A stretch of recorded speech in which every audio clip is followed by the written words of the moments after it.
All right, there we go. All right, perfect, Rock and perfect. rolling. Thanks for being on, man. This is pretty cool. I've actually been following your stuff for a while. You are a busy, busy human with a bunch of different things, it seems like. You know what? It's been like that for a very, very long time, and I've been making a concerted effort to try to continue to whittle that down to things that I'm an expert at. For a really, really long time, I kind of hung my hat on being a jack of all trades, but I was a C-minus student and all of those things. So I was trying to do way too many things all at once, and ultimately, I've landed in a place where I think that I gained a lot of context and a lot of lessons learned from things that I have done over the last few years, and kind of found a sweet spot, which has been a kind of a nice thing to have over the last about, I'd call it a year. Yeah. And so you've been over a year. This is how you put all this together. How long have you been doing stuff like as an entrepreneur on your own? It's been about 8 years. So I had a pretty solid 9 to 5 job right out of school. I graduated when I was 20 down in San Diego, and I went into medical finance. And, at the time, like it was during another recession. So it was like, I was going to take anything that I could possibly get. So my dad was like pushing on me. I actually had like moved out of my other spot. I wasn't making any money. I was living at my girlfriend's house, and I probably had 2 more weeks left before I was going to have to move home. And for me, like, that was like an absolute no-go. Like, I would have done anything to not move home at that point. And so I found this little kind of like meetup get together. There was like a few entrepreneurs that were there. There was like a launch for what kind of became like a mobile elliptical machine. So it's like the elliptical machines that you see in the gym, but they had them on wheels. And so there were like this fleet of like mobile ellipticals that were just everywhere. And I like showed up and I was like, like this isn't going to turn into anything. And I just happened to be standing by the back of my truck at the time, and I had a UCSD sticker on it. And a guy walked by and he was like, "Oh, UCSD, like that's cool. I didn't go to college." And I was like, "Oh, well, I just graduated." And he's like, "That's cool. You looking for a job?" I was like, "Kind of, yeah." And so he explained to me what he did, and he asked me like what I did, and I was an econ major in school. And he was like, "Well, you're not going to use any of that here, but if you're smart enough to figure it out, you can have a job here." And so I did that. I had about 2 months to learn how to do database and analytical work, and I had no background in that whatsoever. But I learned through fire, and I think that was one of my first major lessons learned is, you really have so much potential in yourself to be able to actually learn something new. You just have to have the bandwidth and the focus to be able to dedicate yourself to really picking something new up. And at the time, I really didn't have anything else going on besides being 20. Like, I actually couldn't even go to bars yet. So it's not like I had anything to do. So I was like, all right, you know what? Like, I'm just going to dedicate myself to this and I'm going to learn it. And so I did, and I worked down there for about 4 years or so. So it was right around 24 or so, and I'm 31 now. So it's been just over 7 years. Man, that's and I happen to agree with, and I've heard some of your stuff, like I've listened to it where you say like I'm not a chef, I never went to school, but that kind of applies with um, that philosophy of learning by fire. Like Oh, just absolutely. diving in and doing it is the best way to actually learn the process of making the food or the analytical thing that you were doing, and all that good stuff. Yeah. Well, and what's really interesting right now is, the pressures that social media put on us. It's kind of this like two sides of a coin. Social media is an incredible teacher. You can find anything in the world that you could possibly want to learn, whether it's on Instagram or Facebook or YouTube or whatever. Like, there is a community, there is a YouTube series, there is something out there for you if you want to teach it. However, the flip side of it is that we also get so in our own heads about, oh, wow, all these people's stuff is so polished, like I could never be that. And it actually is preventative from people going and learning the things that they're actually capable of doing. So it's kind of weird, this like era of social media that we're in right now, where you've got this unlimited access, but you also have this like major imposter syndrome going on, because like I know, like especially when I started cooking, my pictures of food look terrible. It literally looked like I took like a hamburger patty, threw it on a plate, and then like dropped some romaine on it, and I was like, okay, done, meal. And then over time, you start to learn stuff about like lighting and like how to actually make things like look good. And beyond just like being comfortable in the kitchen, it also became like, am I comfortable with sharing this journey with other people? And I think vulnerability just kind of like in the last maybe year or two has become somewhat in vogue. Before, it wasn't really anything that anyone talked about, especially not dudes. I'm about it all the time because I struggle trying to find out a way how to have meaningful conversation. Like, I don't necessarily care for small talk. I don't think it's worth anything. You can kind of throw it away, right? Like, it's just, you say those phrases that you automatically say to people, and you'll still do it from time to time, like the grocery store or whatever I do, people. But that's one thing I love about this podcast and throwing things out there is that I actually learn how to have meaningful conversation and get like connect with people. And that's by being vulnerable myself to, out to everybody else. And then it makes everybody feel comfortable to be vulnerable back with you. Oh, absolutely. And that's the thing too, is like people have these like preconceived notions of like who you are or what like you're going to be like. And if you just completely drop the guard at the beginning, it's like, it almost like shocks them a little bit too. And they're like, oh, okay, this is how this is going to go. All right. I guess like I'm going to come at this a very different way. And I think that it always comes off a little bit more genuine, a little bit more authentic. And it's important to be able to share that human experience, especially right now. Like, I've always been a huge video call guy. I hate the phone. If I have an opportunity to like run a meeting and that meeting is going to be on either video or audio, I'm always going to choose video just because I like seeing people's faces when I'm doing it. So right now, like, people are losing so much connection just because of the pandemic and like what's going on with COVID. And like, they're able to see a very small amount of people. I think that there's a lot of merit and a lot of value that comes into just communicating with people, being a normal human being, and just like letting your guard down and being like, yeah, like COVID kind of sucks right now. Like, it's really tough. Like, I'm not able to do the things that used to make me happy. I'm struggling to find new things to really like make me feel engaged. Like, I want to learn something new, or I want to experience something new. And oftentimes what really ends up, leading the charge for you being able to achieve something like that is understanding how someone else might have gone about doing it. Because, the human experience is a human experience. It's varied slightly by individual, but ultimately it kind of grinds down to the same thing. Yeah, I agree with you 100%. 100%. And now is the time, like, for what you do, you kind of like prepared yourself for situations like this with the video, like always want to do something face. Like, so you're I don't know, are you a personal trainer? Did you do the personal training thing before?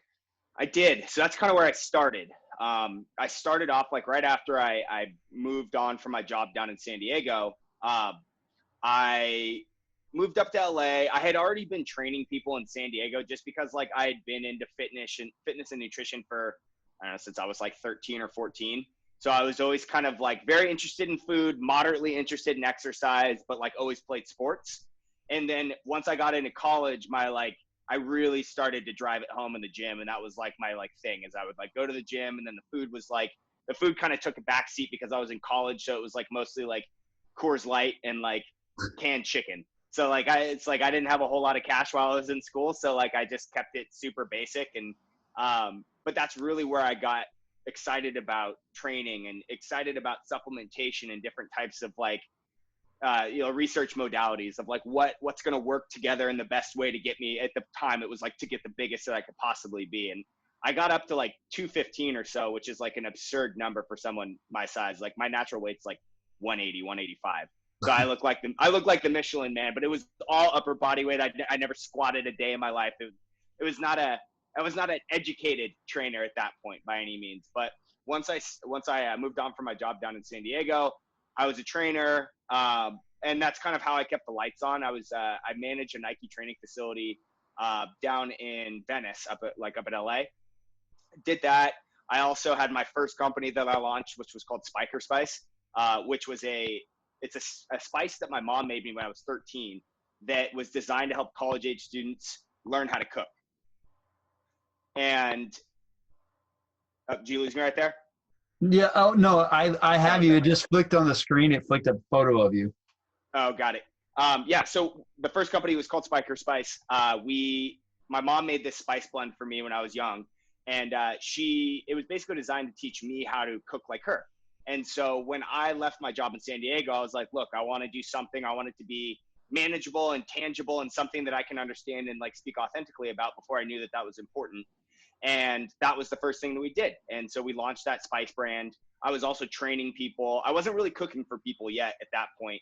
And I was doing a lot of nutrition coaching. And that was kind of the very beginning portion of me understanding how important the digital aspect is of coaching, especially if you want to scale it. And if you want to have a huge impact beyond just helping, 5 or 6 people every month, which again is like totally okay as long as you're able to drive your prices up and you're able to build a real business out of it, which can be tough, to be honest. It was an interesting combination of all the things that I was kind of passionate about. And I seesawed around. It was like, I'm focusing on training right now because that's relevant to who I am right now. I started with nutrition because that's what I cared about when I was younger.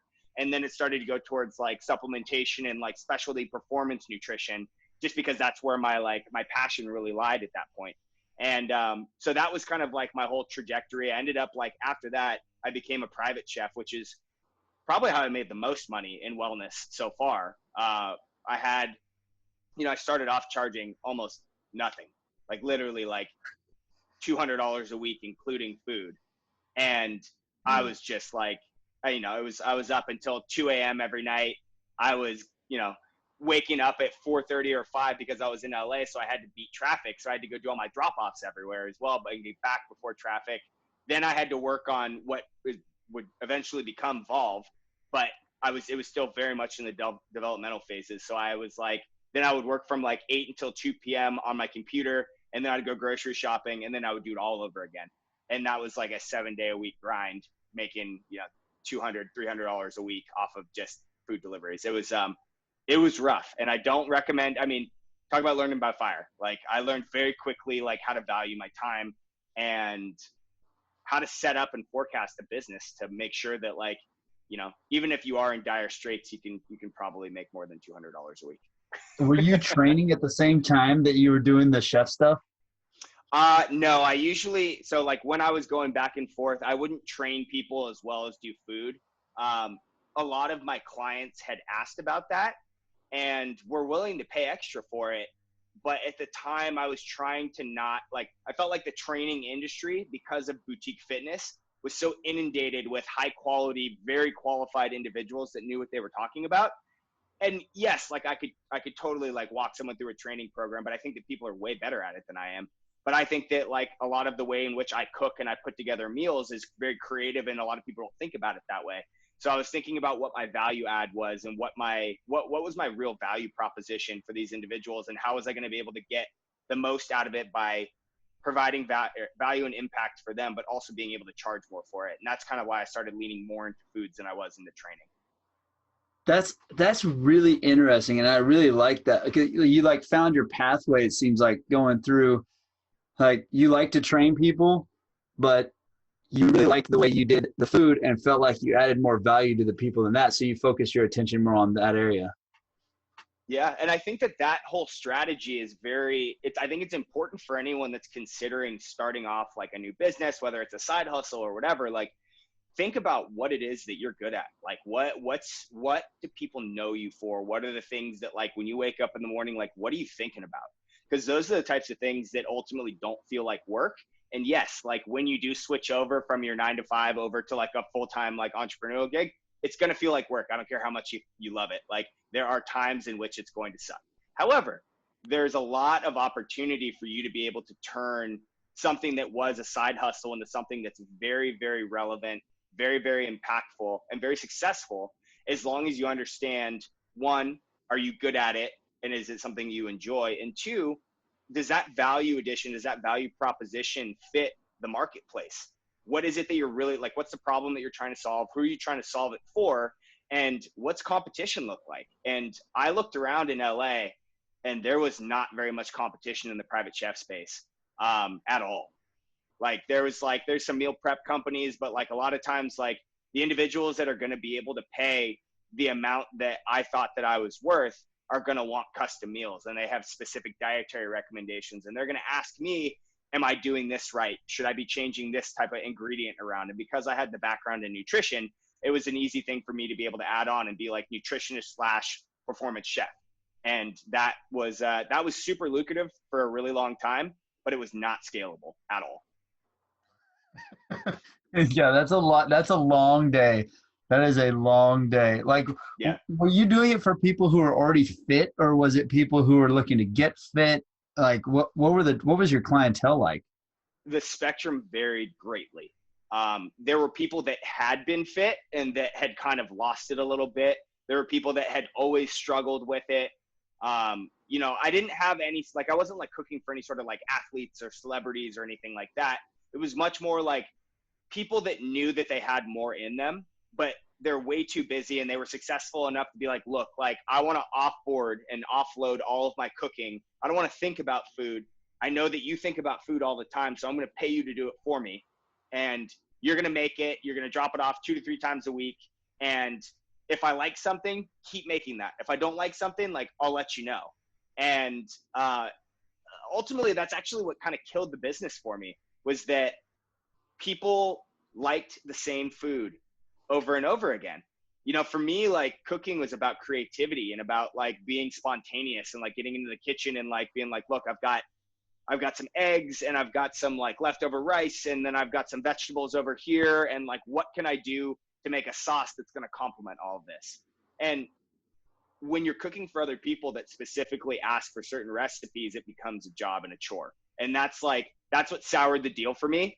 And, you know, on top of that, like I'd also been working on my passion project for a long time at that point that made it so that I really wanted to, like, I was like cooking to get to the other part where I was like, I know that I can make enough money to pay rent and to like, at the time I was about to get married too. So I was like, I had to put money away and I was like, I have to like save up cash. I have to do all these things, but ultimately I'm trying to get over here to be able to work on this because this is what I think has the most impact.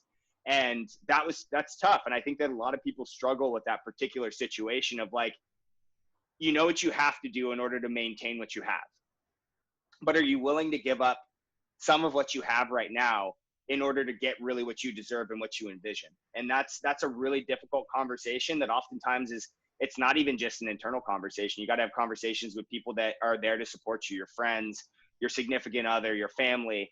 You know, it's always something that I think that my parents struggled with, where, you know, I started off so hot coming out of college, you know, a year or two early, got a great job, was making a bunch of money, like kind of like was living that like whole, like that dream of like, oh, buy a new car, like look at my son and his fancy shit.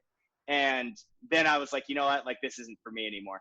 And then I was just, you know, successfully broke for a very, very long time as I was just building up different companies and trying new things and learning new things. I like to consider, you know, entrepreneurship as some sort of version of success fasting, where you've got this period of you just eat shit and you constantly eat shit. And it just like is one of those things where if you don't have the wherewithal to stick through it, the likelihood that you're going to see the benefit on the other side is just so low. So if you're willing to go and put in that work and that effort to do it up front, it's absolutely worth it. And by like, to be honest, like I just started paying myself in my company after working on it for almost 3 years, about 4 months ago.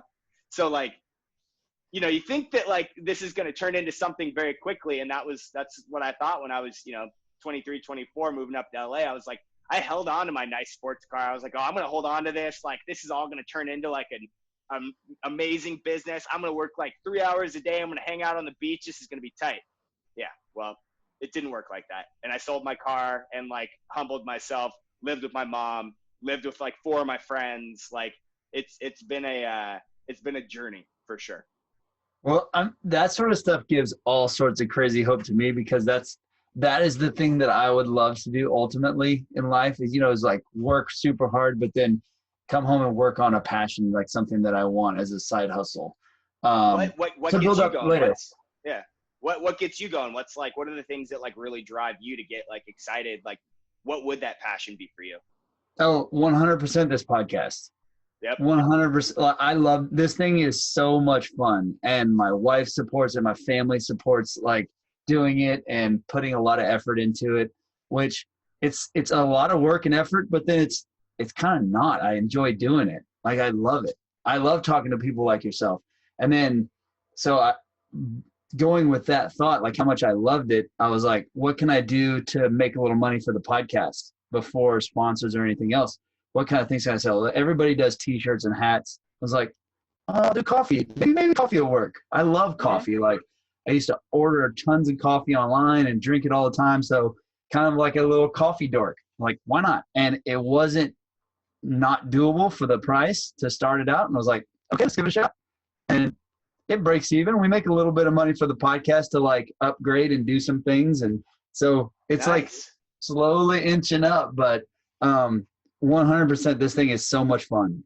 If I never make money doing it, I'll do it for until I get tired of it, but I don't see that coming anytime soon. Absolutely. Well, and you know, it's interesting too. I think that we had talked a little bit about this before we hopped on just over Instagram. And, you know, we're in the process of launching a YouTube channel and a YouTube show. We're going to be doing very similar things, talking to a lot of the people that are going to be working with my company, which I can get into in a little bit. But, you know, we did it very grassroots. Like I had my buddy that used to be my business partner come in and like build a set in my garage. And we went to Home Depot and like bought a bunch of wood and just like kind of like shoved it into the corner and like supported it up. So it's like, it's kind of like we built a set. It's not like an actual wall. It's literally like finished on one side. But when you go and you look in there, it's like, oh, wow, like we were able to like do this for, you know, a few $100. Like it wasn't like a crazy expense to be able to do it. And I'm just so excited to get into that as well, because I think that you brought something up earlier that was super impactful. And that was the idea of being able to kind of get vulnerable with people and to really get to know them on a personal level. And it's interesting, you know, as we go through this discourse, like, does it make sense to have a schedule when you're in like a set of questions you tend to ask people, or do you just like roll with it? And I'm actually really enjoying this roll with it format. I think that it's very natural and I love it. Like, I think it's cool. Well, I always tell people, like when I'm asking them too, I'm like, my brain is, I'm inquisitive anyway. That's one of the things that when I said I wanted to do it, and I can't say anything to my wife, she's very much like a doer. You can't say. It's like, if you say it, you're going to do it. So I said, I'm thinking about it. Like, well, you should, you know, because you're genuinely interested in people all the time, no matter where we go. It's one of my favorite things about you. You can go to a place where you don't know anybody and you're genuinely interested to hear their story. So I mean, whether it's natural or not, I don't know, but that's one thing. And then learning the vulnerability thing over time, it's so important. It is a blast. And the reason I brought like all that stuff up is because being a personal trainer, in order to be a good trainer, I would imagine you would have to be vulnerable with your clients as well. Absolutely. Well, and then there's the opposite side of it too, is there's this balance between like making sure that your clients are staying on track with the intentions that they, you know, signed up with you with, and then also being empathetic to their situation. So it's like a personal trainer is actually much more of like a human psychologist than anything else. You just happen to know physiology and you happen to know how to like program some workouts. But ultimately, you're really just a psychologist. And I think that that's what's so interesting about wellness, because it's not just about like, oh, here's a recipe. Like, now that I've given you this recipe, you're set for life. Like, you're always going to be healthy. It's so much more about the human experience and human psychology and habit formation, and like when are the right times? What's the right actual content that someone might need to nudge them in the right direction? And that's like a great segue into what it is that I do with my company, Volve. So Volve is a virtual coaching platform for coaches, trainers, and well-being content creators. So anyone that basically has a podcast, a YouTube show, any YouTube videos, Instagram feed, Facebook feed, blog, all of that can instantly be turned into a virtual coach using our artificial intelligence software. And so we take all their content, we bring it into our system, and ultimately what we do is we allow them to offer a virtual version of themselves to their community at, you know, a cut rate of what they would normally charge for their in-person services.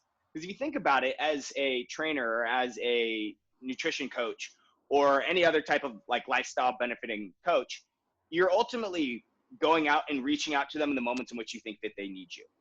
But if you're an intelligent coach, you know when those moments are, and the content you create is ultimately what you're really trying to get across to them. And so we kind of hack that system to be able to identify the right moments to send the right messages to the right people based upon what they do all day long. So I know that that's kind of like, you know, a lot to consume all at once, but ultimately we're trying to change the way that people are interacting with content. So that's consuming as well as creating. It's this idea of being able to take all the content that they have everywhere and being kind of platform agnostic. Like and it's something that I've been talking a lot about recently, but it's this idea of like, follow the content that you love, follow the creators that you love, wherever they are. Those are the types of people that are really going to inspire you to do the things that like you're really intending to do. And, if someone's like has like an app on one, it's like over on one place, but then like someone else is over on YouTube, and then someone else has like only does IG live streams, like that's okay. Like you don't have to choose one or the other. Just find someone that you really, really identify with, someone that's achieved the things that you already have achieved or talks about a lot of the things you're already interested in, and just dig into them. Because I think that there's this very unique creator fan ecosystem that's starting to happen right now, especially in the middle of COVID, where you have creators that used to be stuck at home or that used to be out in the wild, and they would like have all their one-on-one in-person practitioner experiences with the people that they were coaching, but now all of a sudden they're stuck at home. So they're almost forced to digitalize their business, and that digitalization has created such a unique and creative set of content that's out there in the world right now that you're now, the access that you have to a particular person has 10x'd. And as a creator, you all of a sudden have this massive set of content that you're putting out on different platforms, and maybe people see it, maybe they don't. But if you create it into like this cohesive version of you that's virtualized, you have an opportunity to be able to truly be able to take that form of content and put it out into the world in a much more impactful and meaningful way. So this is super interesting to me because I watched, and anybody who wants to know, go to his Instagram. You can click on the little stories down there, and he has a thing about Volve, where he showed you some examples. But run through real quick because I'm very interested. So like, can gyms use it? Personal trainers, like, and if I was coming to you to get the business, how would you set me up on there with like my content that I make? So let's walk through each one of those particular examples. So a gym has a bunch of trainers with a bunch of know-how in terms of programming, in terms of mobility, and maybe they've got content, maybe they don't. So like video content around workouts, mobility routines, that type of stuff. Some of the newer gyms are starting to hop onto this idea of like, yes, I need a YouTube channel to be able to like leverage. And especially now in COVID, all of them are recording all of their live streams and putting them up and then creating this class catalog. However, you know what gyms are not good at? Nutrition. Most of the time, gym owners, they know generally what they're supposed to be doing, but they don't have recipes. They don't have time to create those recipes. They don't really have a cohesive program around like, are they intuitive eating? Or are they macro counting? Or what's their ethos on food?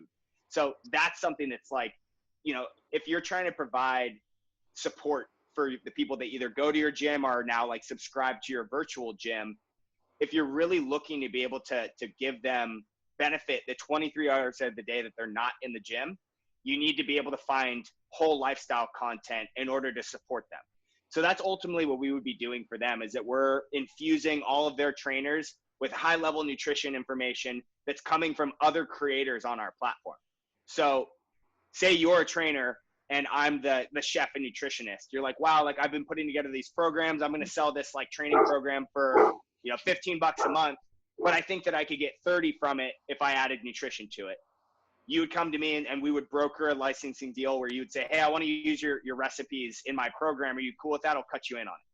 So then you've got creators co-promoting their own content back and forth, and the end user getting a full lifestyle coach instead of it just being, here, this guy's my trainer over here, and like over on this other platform, like I get like some nutrition, but they don't actually, like the content itself doesn't talk to each other. So you really want this ability for all of the system in which you're working in to actually be able to speak to each other, so that it's intelligent recommendation. It's not so disjointed. And that's one of the major problems that happens right now, is that like, you get a workout program and maybe that one's like very well put together, but then you start to dive into what like a nutrition program might look like, and they just hand you like a 1-page PDF and they're like, okay, here, figure it out. And so there are people that are out there that have much more established and well-versed nutrition programs that you could easily lean on and collaborate with, and then you send out a much more solid and complete program for your end users. And so ultimately what we're doing for each, for that gym as well as that nutritionist is we're taking their content and bringing them to be top of mind for the end user, because they're getting 3 to 5 nudges a day in the moments that actually matter around meal times or around exercise times or pre-workout or post-workout. All those things that we're constantly calculating. We're saying, hey, these people have things to say in these moments, and you're in that moment right now. Where did you come up with the idea to put this together? That was actually the way that I approach forming habits. When I was in high school, I would read all of these bodybuilding blogs, and I was constantly bookmarking all these workouts, and I was highlighting the actionable things that were in each one. So I was already kind of doing that when I was younger.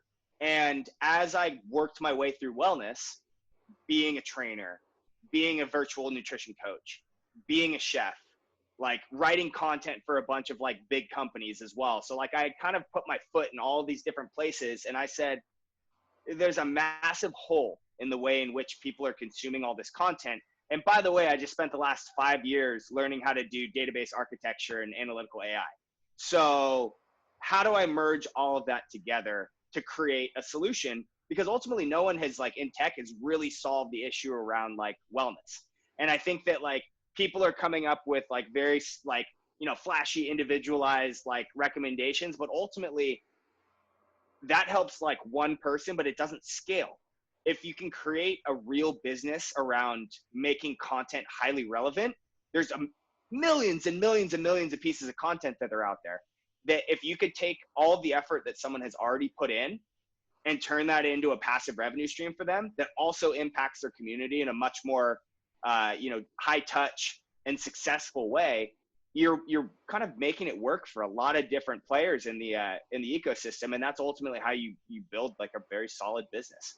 It's kind of the way everything else has gone for you, like from the spices while you train to the chef to the personal, and then now this. It's like you've found all these little pieces and you want to just put them all together.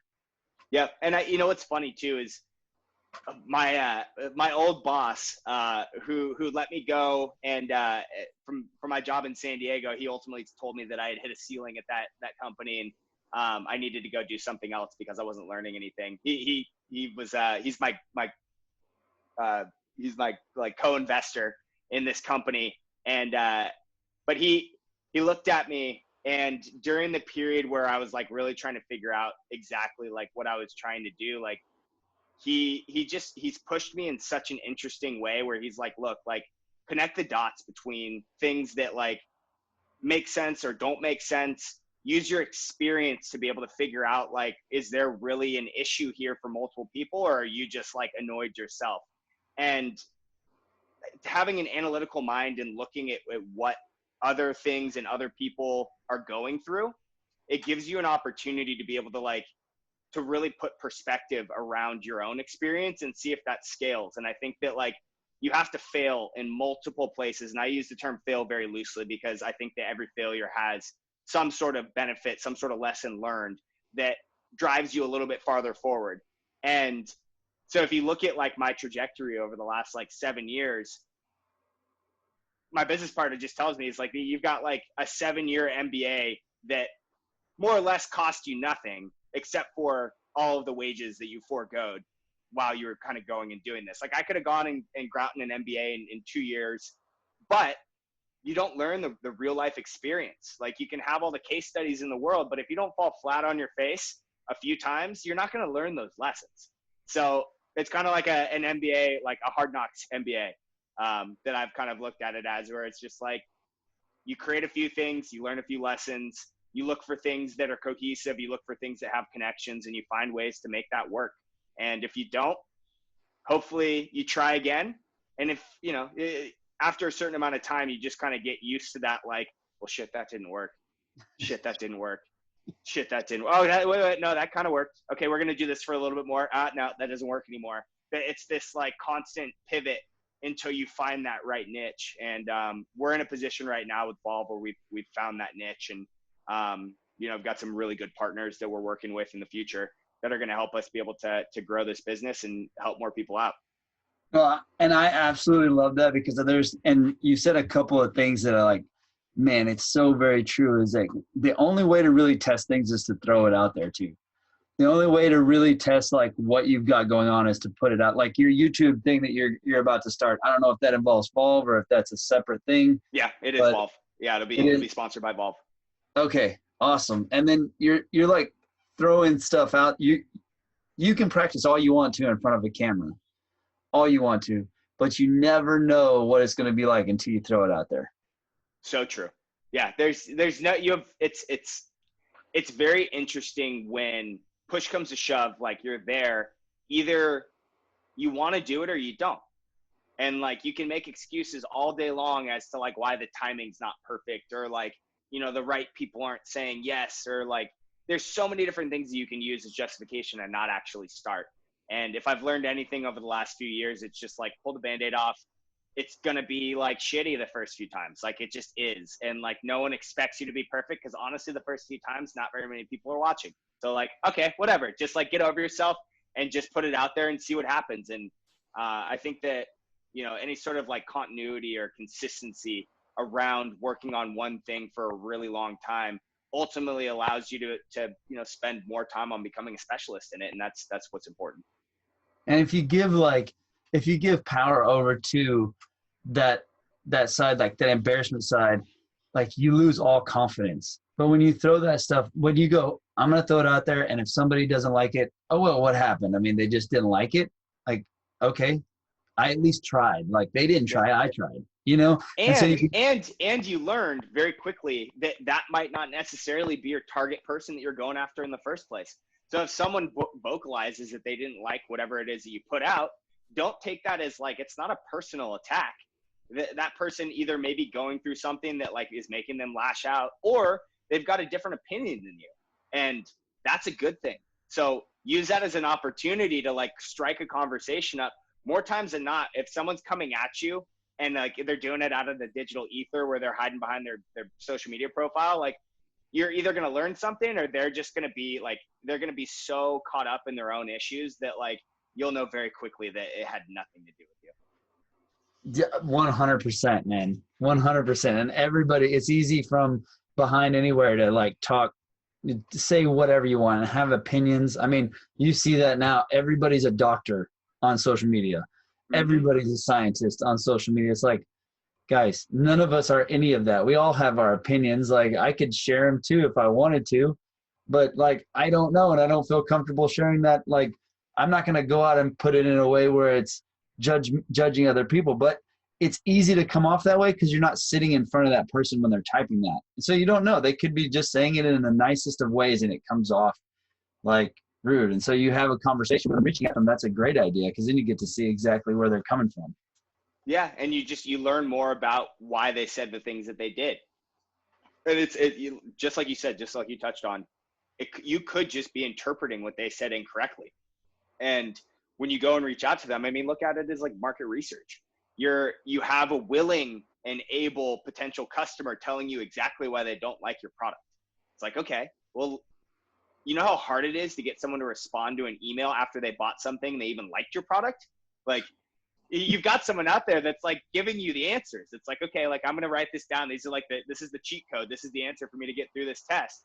And so it all just takes a little bit of a shift in perspective. And if you're willing to spend some time, working on yourself to not react to the negativity that's out there, but looking at it as an opportunity to learn something about yourself and learning about other people, there's a lot of good that can come from just being a little bit calmer than everyone else, and like weathering the storm, not taking anything personally. I mean, there's a lot of power in that. Oh, totally. So what is your YouTube thing? Like, what is it? How does this tie into Volve, and what is this show going to be about?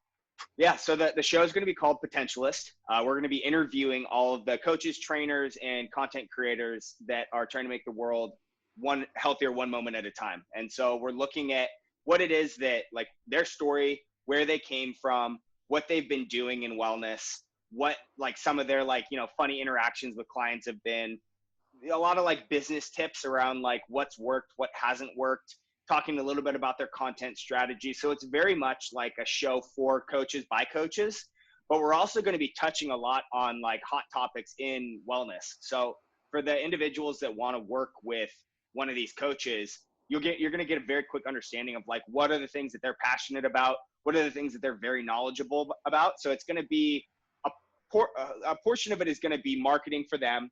A portion of it is going to be their story and just getting their whole ethos about what it is that they like to work on out there. And then another portion of it for us is that we look at it as an opportunity to coax out a lot of those actionable habits so that when they walk away from that particular interview, they have a piece of content that they can sell on our platform immediately. That it's such a great idea. Like, thank you. A platform. I mean, really and truly, because my wife is a coach and she's like, she kind of runs her own thing. And then she works with a gym, and we're great friends with the gym owners, a CrossFit gym. And it's like having a coach has something where they can learn from other coaching experiences and to know that they're not the only ones going through maybe this sort of issue or this funny situation, or, to build their repertoire from people that like maybe know a little bit more about weightlifting, maybe know a little bit more about like even kettlebells, you name it, like whatever it is, like the different stories, nutrition. That's such a fantastic idea to create almost like a community inside of a community. Absolutely. Yeah, we look at it as like this, it's a community for people that are all trying to like, their overall mission is to make the world a healthier place. And then it also becomes this very unique marketplace for content where it's like, it's high quality content that speaks to the things that you really want to be teaching. Maybe you're learning it yourself. Maybe you're using it to teach some of your other clients as well. I mean, I look at it like this, like I have coached a few people. I haven't been doing it nearly as much as I used to, just because I've been focusing on building this company. But I still take on like some of my friends that reach out to me and they're like, hey man, I really need help for like a month or two. Like what would you charge? And I just give them like the bottom rate. I'm like, dude, just like whatever you can pay me, like that's fine. I'm happy to help. And then I put them on my Evolve program, and it automates 90% of the messages that are going out. I have a cadence of things that I tend to teach people over the first 2 months. And then I leverage all the things that I've already put up and that I put up on Instagram and Facebook, and I have videos kind of all over the place. And it's new content for them because they've never seen it. But it also makes it so that I can serve more people at a lower rate without any more, real extra effort. And then on top of that, I'm constantly working with new coaches because I think that there's a lot of things that I'm not good at. Like I'm working with a gym up in LA right now called Deuce. And they've got this dumbbell program, and it's like kind of like you would think as someone that has a content related wellness platform that I wouldn't want to work with a gym that's already working with another app. But like it goes back to this idea of being platform agnostic. Like Evolve actually right now is like doesn't have an app. We're a mobile optimized website, but we look at ourselves as a content distribution platform. So like the content that we have, that app might actually receive our content. So recipe content can be sent over directly to them, or we could find some stuff on YouTube and it's like, hey, this is hyper relevant to the workout that you just put out there. Here, let us send this stuff to you as well. So it's changing the way that people are interpreting where their content is coming from and how they're consuming it. Because at the end of the day, you actually really don't need an app to be able to do all the things that we're trying to do. And I think that there's plenty of really good apps that are out there. And I'm not in the space of trying to, be the best fitness app that's out there. That's not my game. I'm trying to change content. I'm not trying to change the interfaces that people are engaging with. If I can distribute the small little micro nudges and know-how from all of these amazing coaches to 9 different apps all at once, that's more impactful than building my own app and being like, hey guys, check out my stuff. You have to do it over here. And that's what, as a person like that would be looking for something like that, that's exactly like, I'm busy. I work a lot. I don't want to have to go searching maybe for all my stuff. If it could just all be brought, the things that I like, if I can, okay, this is what I like. And if it can all be brought to me from the best places that I would go search for it anyway, that's a fantastic idea. Yep. And also at the same time, it's really cool that you're working with another gym, like they have an app and you might think it's just competition, but that abundance mindset just seems to like go way further than the scarcity mindset of no, you can't have what's mine. It's mine. Yeah. Well, and the thing is like, I think that, apps are just kind of it's the current version of and modality that someone consumes content right now. But like very quickly, all of this is going to be voice, and all of this is going to be video. And all of a sudden you're going to walk into your house and it's like, hey, Alexa, like, or hey, Google, like, evolve my day today. And then on your wall, a screen's going to pop up and it's going to show you all the stuff that you're supposed to do. So this idea of it being on your mobile phone is like, yes, it's relevant right now, but it'll be antiquated in 10 years. And I plan on having this business be around for longer than 10 years. And so if you're able to build technology that scales with the rapid increase and advancement of current technology and the way that people consume stuff, and that's like kind of that's where my head's been at this entire time, is that, you know, people constantly are pushing like, yo, can you release an app? And like people still ask me like, oh, is it an app? And sometimes I'll convince them that it's not, and if we have time to go through this type of, you know, explanation. And other times I'm like, just go to the website. Go to the website, it'll explain it all. Like, don't worry about it. www.volve.ai. Head over there, check it out. If you see a channel or some content you like, subscribe to it. It's going to cost whatever it's going to cost. If you have any questions, let me know. That's awesome. And that's what I was going to ask. Do you just send people to the website, or how do you, like, where do Yeah. they normally go? Like, you just go to the website, check it out. It's self-explanatory once you get there. Yeah, and the thing is, you know, a lot of our marketing distribution right now is through the channels themselves. So we're allowing all of our channels to self-market their own virtual coaches. Um, we're in the process right now of building a few new things that are going to make the site a little bit more user friendly and are going to funnel people into this idea of like, all right, I'm creating a profile. These are the things that I like. And then our recommendation engine is going to get substantially better. Right now, we're in the process of building out more content and more channels so that the recommendation engine actually can be specific. There's not enough stuff on there right now to be like, okay, like he's paleo, keto, CrossFit, and does intermittent fasting and really likes cold exposure. Like, yes, I just kind of explained myself, but like that type of specificity around content requires there to be thousands and thousands and thousands of pieces of content that are up there. So we're in this growth mode right now of getting as many creators as we can onto the site and be like, hey, like, come create a channel. I'm going to do all the work for you. Just give me your content, submit me some videos and some photos and some URLs. I'll build it for you. You just go sell it. And then over the next year or so, we're going to get into the place of being able to do some kind of more unique distribution deals, you know, working in corporate wellness, working in schools, like finding places where this content is hyper relevant, yet it's not really searched for. Man, that corporate wellness, I'm just in my head, like when you said that, it just sounds like such a great idea. Like, There's a lot of people out there, and you know, as a business owner too, I know how expensive insurance is. If you can prove that your employees are healthy, your premiums go down, and that's like, you know, it's probably $100 a month per employee. So if you're a big company, that's a big number very quickly. yeah, and that, like, having that also where you can go to one source and like your source, Volve, and just get your company program. There's less overhead. There's less like liability. It just sounds like like where everything is going in the first place. Like you said, it's going to voice. That's where corporate wellness seems like it would go anyway. Yeah, you know, in corporate wellness, especially now that, you know, the ecosystem around whether or not someone is working primarily at home or needing to go into the office, like most people, I'd say it's probably going to be a 20 to 30% reduction in the amount of actual time on average that someone has to spend in the office. So if you have less time engaging with your employees in a face-to-face relationship, you're going to want to make sure that they're, one, engaged in their work, and two, in, you know, practicing healthy practices while they're at home. And if you don't see them, like, how are you ever going to know? Like, so that's where I think that this is going to be a huge thing, where there's going to be you know, you look on the internet right now, there's no shortage of like home body weight workouts or like simple quarantine recipes. Well, you know what those are perfect for? People that are just starting off on fitness journeys.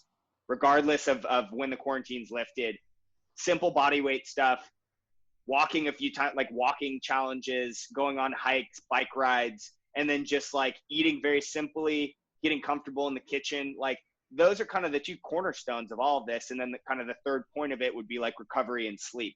And those things kind of fall in line when you have your movement in line, and when you've got your nutrition all synced up.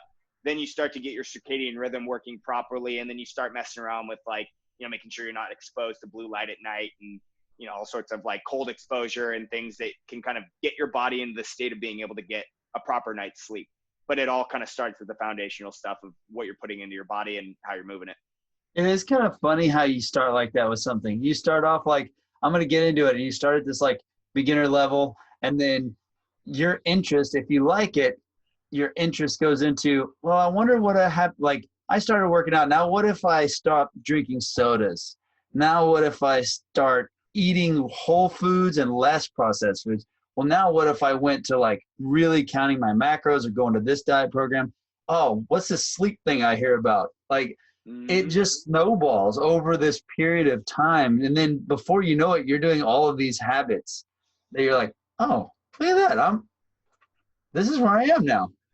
So the process that you just described is ultimately like what we try to do with any of our programs is, when you look at habit formation, it looks like this insurmountable mountain of like, I could never, reach the summit. Like, that's crazy. Like, I'm 60 pounds overweight. Like, I haven't like run a day in my life. Like, I eat pizza every day. Like, I'm just not into it. Like, I'm not going to do that. And like, I know that I need to, but like, that just looks way too unattainable. When you start breaking down habits into bite-sized chunks where it's like, hey, put on your workout shorts today. You don't have to go anywhere, but literally just build the foundational habit of like, all right, I'm going to put on my workout stuff. And then maybe the following week, it's like, hey, go take a walk around the block. And like doing that a few times a week, all of a sudden you're like, okay, like this is kind of like, this is attainable. I could do this. And just like you just described, is this concept of like curiosity where you have small little successes. And it's like, well, I could do this. Like, what else am I capable of doing? What's my potential? Does it have a ceiling? Can I keep going? And then that's where more curiosity comes in. You start like looking around for other people that are specialists in different things, where it's like, start off with the basics and all of a sudden you're like very, very, very into the way that your body functions in this world. And it comes down to inputs and outputs. And if you can boil it down to those two particular things, you can just start building on top of them. And you get these like small little wins. And all of a sudden you're at the summit of this mountain and you see that there's another one way off in the distance, because there's no end destination in human performance and wellness and being healthy. You're just on this constant journey. Like I've definitely over the last few years have started to feel my age, which sounds funny, being like a 31-year-old, but like, my knees creak, my back hurts, like my mobility is shitty. Like when I snowboard, like I can feel it the next day. And like that never used to happen. And so my training shifted a lot from like very bodybuilding specific and like CrossFit-y to like kettlebells and mobility and like stretching and injury prevention and bulletproofing my like ligaments and joints. And like, you had asked me at 24, like what my goal was. It's like have a six pack. And now it's like, don't get hurt. And it's funny to see how that all changes. And then you look at, nutrition, and nutrition shifts, different types of foods work for different people, and allergies shift every 7 years. And so it's this constant moving target that if you're not dedicated to the pursuit, it's not going to work out, because you're going to find something that works. You're going to get complacent, and all of a sudden you're going to start sliding out.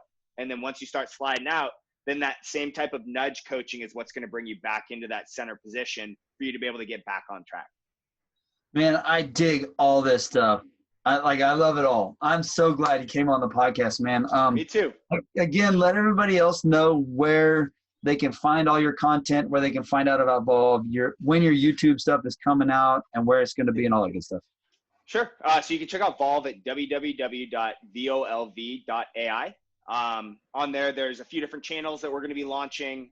If you have any direct questions, you can DM me on Instagram. It's at Brent, Brent Totty, Totty. I'm super responsive on there. So, if you're a coach or a trainer or content creator that's interested in hopping onto the platform, I'm all ears. And, if you're just someone that has questions around health, wellness, entrepreneurship, I'm also always available there. And we're going to be launching the Potentialist show. Should be about 2 weeks from now. We're starting to build up all of our episodes. We want to get at least a month in the tank before we go and launch. But that'll be happening on the Volve YouTube channel. All of that's linked on my profile, so you'll be able to find it there. Sweet, man. Well, Brent, thanks for being on, dude. I really appreciate it again. Absolutely. It was a pleasure.